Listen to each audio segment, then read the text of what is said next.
I want problem. Si Kulaong, ano yan? Si Kulaong, ano yan? Parang alam mo yung tao na nasanay na laging merong taong pumapalakpak sa kanya kahit hindi naman totoo yung kanyang mga sinasabi. Nasanay kasi siya doon. Kaya napeperwisyo siya. Eka nga sa Dota, hindi ka immortal. Kel, akala ni Mang Kanor kaya niya si Kokey, tinira pa kasi.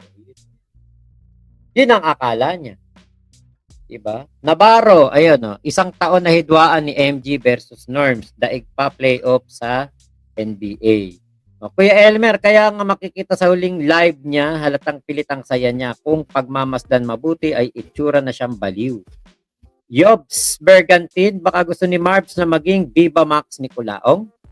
Kuya JC, ayun, araw-araw problem. Yun nga eh. Eto ngayon, sinabi nga ni Ate Michelle na tignan nga daw po dun sa GC, sumagot nga daw po etong si Marbs. So nakita ko dito 17 minutes 41 seconds. Gusto niyo pa ba tuloy pa ba natin to? Reactionan ba natin yung sinabi ni Marbs? Kasi baka nga sagot niya to sa akin eh. Hindi natin alam kung wala kasing title na nakalagay la Ate Marbs. Tapos ito pala Mac Pablo TV, heto na sagot ko sa'yo. Kaya pala nawala siya. Kaya pala nawala siya, nag-live. Malmon Mason, hello po. Ayan, araw-araw problem. Ano ba? Tuloy ba natin 'to? Nakakabwisit daw. Boss Mac, abangan din ng demanda ni ex-Senator Manny Pacquiao. Malamang balik kulungan tong si Kulaong. Nakapagkaso na po eh. Yun ang alam ko, nakapagkaso na.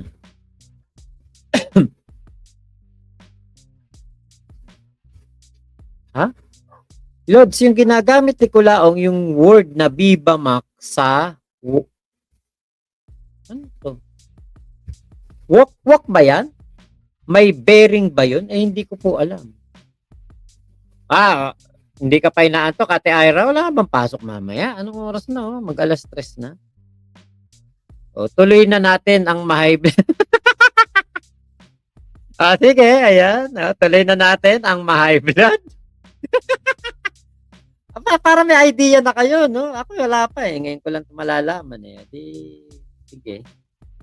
Kirahin natin. Tignan natin kung ano sinabi. Alin?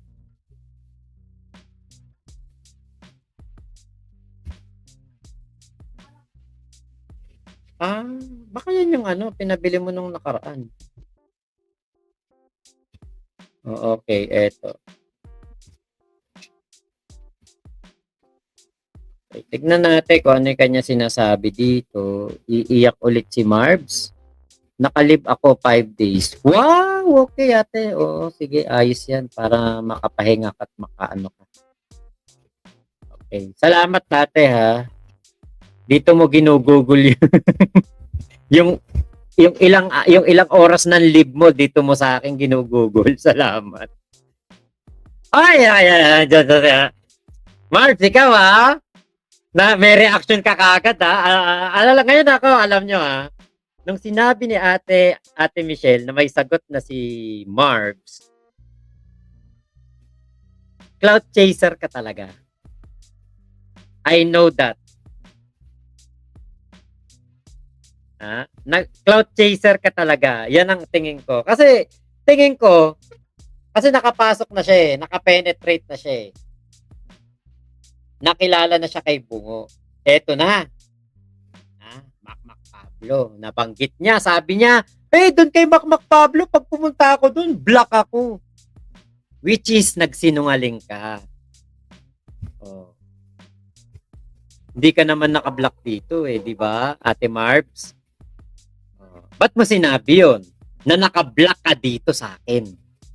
Which is, alam mo sa sarili mo na hindi totoo. Hindi mo ba napapansin yun? nagsisinungaling ka na, kahit na maliit lang yan na pagsisinungaling, nagsisinungaling ka pa. Nagsisinungaling ka pa din. Kahit na maliit lang yan na kasinungalingan, nagsinungaling ka eh. Sinabi mo, nakablock ka dito, pero nakapag-comment ka, oh.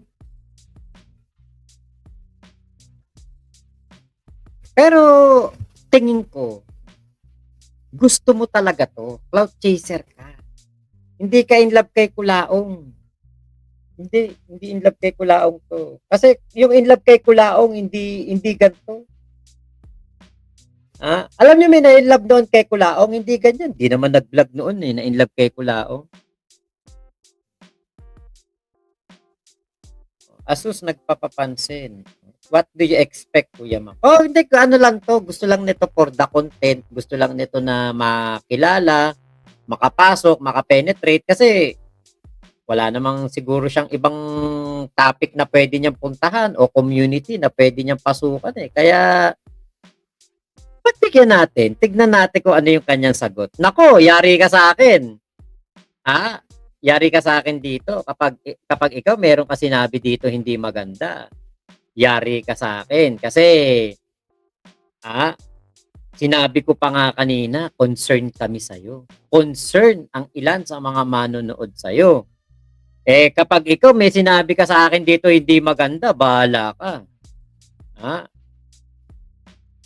Makakadinig ka ng mga bagay na diyan sa comment section, tsak na may magtatanggol sa akin diyan. Nanginginig na nga daliri ko, i-block siya. Pasalamat lang, galing ako mini vacation, di ako masyado patola. Paglaruan muna natin. Money lang yan, Ate Katrina Love, pwede. Kuya Navarro, content nga lang yan, Boss Mac, pero pag tanggal FB yan. Pasikat lang si girl. Ayan, tutuwa siya, oh. Let's watch it, tara na. May 5 araw ako para mag-enjoy. Una na sa bucket list ko yan. Kahapon no? Na ka, Ate Ira. Ayun pang yung nandito na kami. Nagkakagulo na kami dito. Si Ate Ira, nanonood pa doon kay Bungo. Hindi niya alam na yun pala yung yun pala yung sinasabi. Eto, sige. Play natin. Basta, maribila ba? Ate Marv, binabalaan na kita. Yung mga nandoon kay Bungo, mababait pa yun. Iba yung manonood ko dito. Iba ang mga tao dito. Iba ang ating tropa pips spam. Nako, eto, tigil na nga. Play na natin. Ay, wala salita. Kaya ni Meta na umiyak. Kaya pinadelete niya sa akin yung video na umiyak ako. Okay. Sige. Pero wag na lang natin. Sige. At least nailabas ko yung nasa loob ko. Dinilit ko na din kasi hindi ako makapag-live ulit kapag hindi ko yan dinilit. Alright. Umiyak? Kasi sabi ni Meta, pangit daw ako pag umiyak ako. Okay. Umiyak ka? Ba't umiyak? Alam mo nga, yan ang isa sa mga dapat na hindi mo pinapakita dito sa SOCMED. Yung umiiyak ka.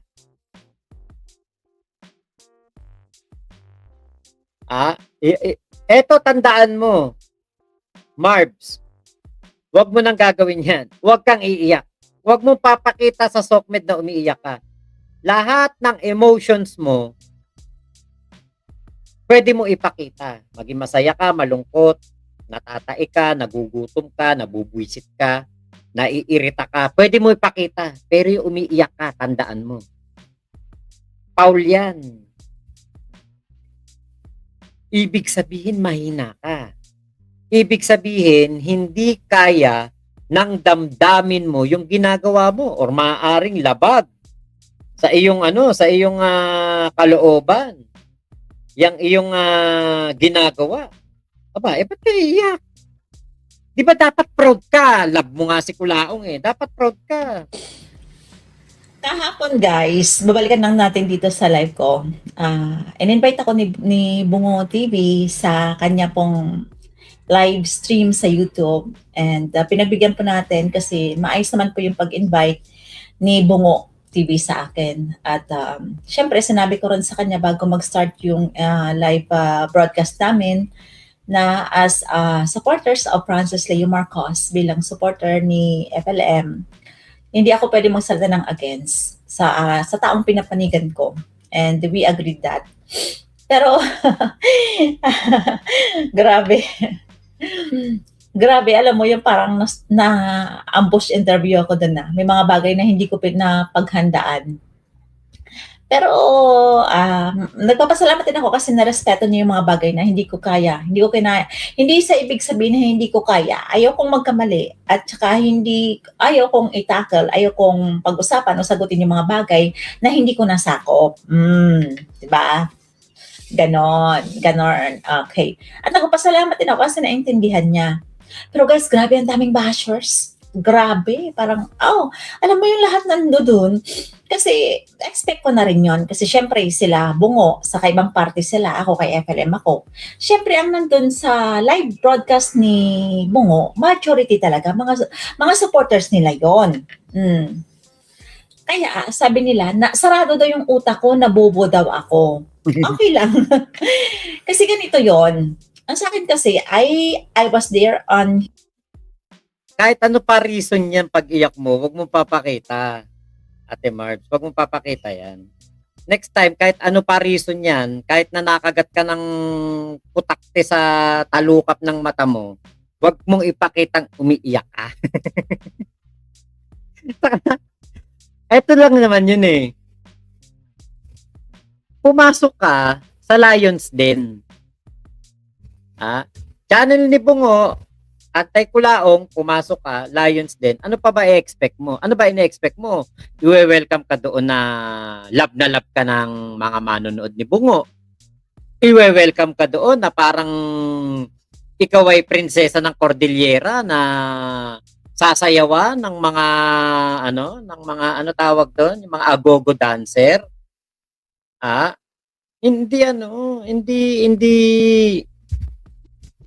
Hindi mo kasi alam kung gaano kagalit ang mga tao kay Kulaong at nadadamay ka. Kasi ang daming penerwisyo ni Kulaong. Ang daming binalahura ni Kulaong. Kaya ano mo yan? Talagang kaya talagang ka dyan maiipit ka. Sabi niya, mahal ko po si FLM, walang duda yun. Nagseselos talaga ako kay Abby. Kaya po ako umiiyak. May karapatan ka bang magselos? Sabi mo, healthy ka. Sabi mo, wala kang sakit. Sabi mo, masaya ka sa trabaho mo. Pero yung ganyan nagseselos ka kay Abby Siwang na hindi naman kayo hindi naman kayo ni Kulaong. Alam mo, kapag ako nakausap mo tungkol sa pag-ibig, matatauhan ka. Ako, isa sa pinaka-the best na magpayo sa pag-ibig. Pagdating sa usaping pag-ibig, ako ang isa sa mga makakausap mo na masasabi mo na ang ganda ng payo ko. Konsentidor ako. Mga tropa ko. Kumari, tropa ko may girlfriend na in love dun sa isa. Konsentidor ako dyan. Kung saan ka masaya, supportahan ka. Pero kapag ikaw nagkandaletse-letse, bahala ka sa buhay mo. Ngayon, dito sa sinasabi mo na nagsiselos ka kay Abby, Siwa, delusion of grandeur yata yung tawag dyan. Hindi ka pa pumapasok talaga doon sa hindi ka pa pumapasok doon sa level ng masokista kasi wala namang kayong relasyon eh. Dapat kasi nasa level na kayo'y mag-own. Saka pa lang natin masasabi na masokista ka dahil kahit na sinasaktan ka ng ni Kulaong, pinagsasalitaan ka ng masasakit, ikaw ay sinasaktan, sinasampal-sampal ka ng etits, mahal na mahal mo pa rin siya. Masokista tawag dun. Si Kulaong, sadista. Ano pong bukas? Bukas. Style bungo. Gusto mo, ganon, magkaharap tayo. Pwede naman. Kaya lang kasi, ang iniisip ko, ano nga, yung kasi masakit ako magsalita pag katotohanan, baka hindi mo makaya. Si Bungo kasi nagpipigil, ako hindi.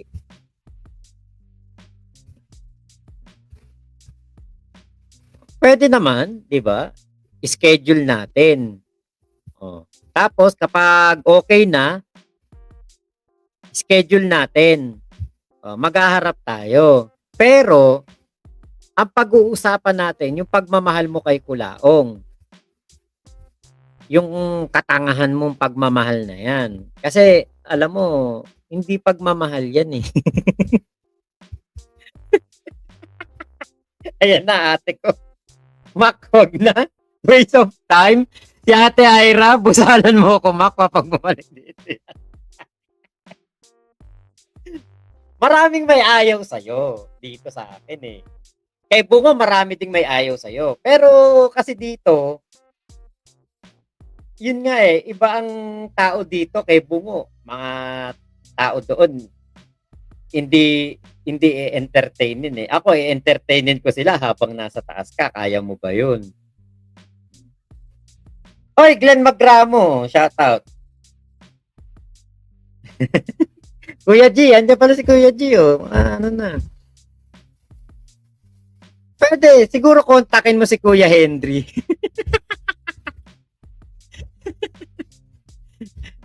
Ano natin? Tignan muna natin. Teka. Panoorin muna pa natin to. On his live para andito ako para syempre kung ano yung sa part ng FLM ng mga bagay na ipagtanggol ko, yun ang gagawin ko, di ba? Hindi ako nandoon para makinig or ma-convince nila na si FLM ganito. Di ba? walang tunog yung ano mo dito ha. Alam ko lang sa'yo yung pinipindot mo. Ako meron din dito pero kasi hindi ko magamit. Ayan oh. Meron din ako dito.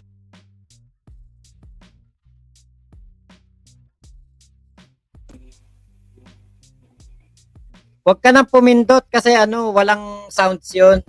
Saka nakakairita yung kagahapon dun sa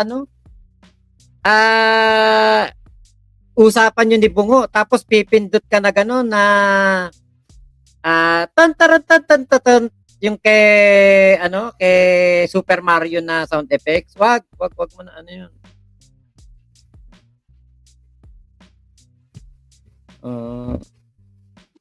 Nawala nga yung sound sandali kasi inangat kong ganun, pinakita ko. Ito nga eh. Tatry lang natin na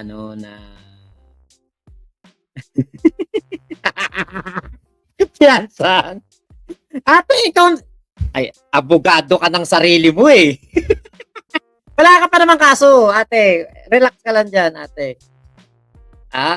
Basta, kung talagang magkatotoo man yan, tingin ko magiging magandang kwentuhan to kasi nga, ang kanyang, yung kanyang love ang ating pag-uusapan. Ituturing kitang isang kaibigan na naligaw ng landas. Kaya lang yung aking mga ate dito, tingin ko baka kung lulusot yung kamay nila diyan sa screen baka baka magmura ng wala sa oras pagpindot. Nagmamaganda eh. Ate, yun nga ang natin. Ating i-explore yung kanyang sinasabing pagmamahal kay Kulaong. Hindi ko talaga kasi maintindihan eh. Hindi ko rin magets. Anong kaiinlaban mo kay Kulaong? Wala pa dyan si Big Mama. Si Mami Beck, saka si Kenkel, wala pa dyan. Si Kuya Henry, wala pa dyan. Baka nakatulog na. Naku po, mas mahirap kung nandyan yung mga yan. Tapos pupunta-punta ako doon, tapos ma-influence nila yung utak ko, tapos maniwala ako sa kanila. Eh di, inano, sinabunutan. Baka gayanin ako na FLM sa ulo, yun, tong FLM yung ulo ko. Panira lang ako sa team namin, di ba? Hindi, oo, dapat maintindihan niyo ng mga supporters both side. Ako, hindi ako, hindi makitid yung utak ko. Alam ko yun, kaya hindi ako nagagalit sa mga bashers. Di ba? Okay. So, yun lang. At least nagpasalamat din ako kasi natapos yung live broadcast ni Bungo na I still stand, na pinanindigan ko kung ano yung paniniwala ko, kung ano yung panig ko talaga. Di ba? At saka ito naman, ang daming mga, Parang kilig na kilig ka dito, Ate Marbs. Sorry Marbs, may nakauna na sa yung kumis kay Mangusi, hindi ba tol makmak? Ay, si Ma'am Vlog. Naku, mas Uy, wag niyong ikwento dito, wag niyong banggitin dito yan ha. Toll Road Sector. Naku, lalo magseselo si dyan, si Ate Marbs dyan. Dapat secret lang yan eh. Naku, nabanggit mo na. Alam mo ba Ate Marbs, may pumasok sa sa loob ng kulungan para lang mahalikan si Kulaong. Naku, mas nakakaselos yun. No, dapat hindi sinasabi kay Marbs yan. Pero kapag natuloy tayong magkwentuhan dito sa live ko, sige, natin. Parang tinitilapan kung parang tinatalupan kung makabungis-ngis. Jowa ka ba at magseselos ka? O, ayan na, si Glenn Magramo. O, si Ate Katrina Lab, napa time out sa trabaho dahil sa'yo. At kinuwento pa nga. Sikreto nga lang sana, kaya lang sinabi na kasi ni Toll Road Sector eh. Oh.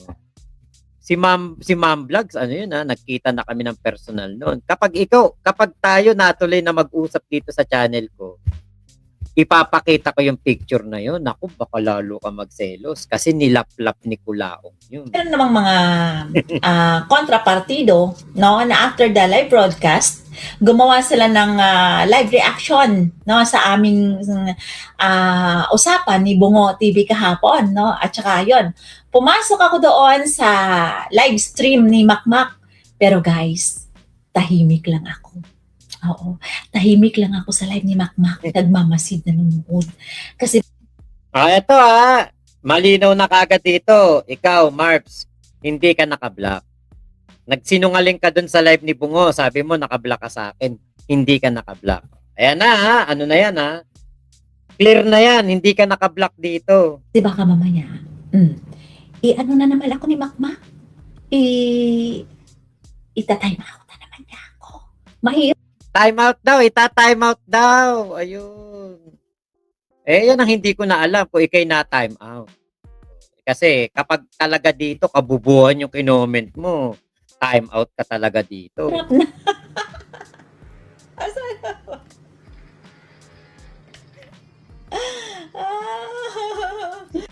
Ay, nako. Ang arte magsalita, sabi ni Ate Nimpa. Agoy, sabi ni Ate Glenn Magramo. Kawawa naman siya, na-inlove sa taong walang kwenta, sabi ni Nelly. Pabilikin niyo. Ka-exchange message ko si Bungo TV, sayang di ko inabot live nila. Marbs, kain mo, kubos yan, na nilagyan ng laban at zait. Sabi ni Ate Ayumi. Chef Jeng, masyado yan, kairita. Sayon, boss, nakaka-high blood na si Kulao. Mas nakaka-high blood din pala ito si Marbs. Nako, hindi, pero kasi ang i-explore natin kung sakaling magkatuluyan kaming magkakwentuhan, yung love niya kay Kulaong, yun ang ipo-focus natin. Parang one of my patient noon, may bipolar disorder. Tawa yan, baliw. Nako, status reveal please. Oo nga, ano ba? Kayo pa talaga. Ito Maribilab. Magjowa ba kayo ni Kulaong? Sagutin mo lang sandali yan. Sagutin mo lang sandali para makapagpatuloy tayo ng Kasi yung reaction natin maiiba kung sasabihin mo magjowa kayo. Na-time out kita one time. Okay. Sino may contact sa mental hospital? Pa-pick up na natin yan. Pwede ba international?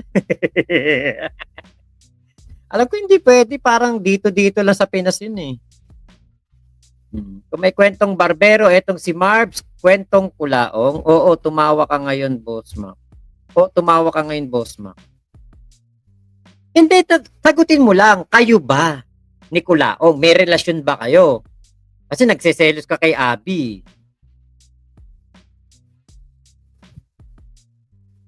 Tingnan natin kung sasagutin niya na sila. Ang tagal mo naman mag-type. Oo, hindi lang. Ay, naku si ate.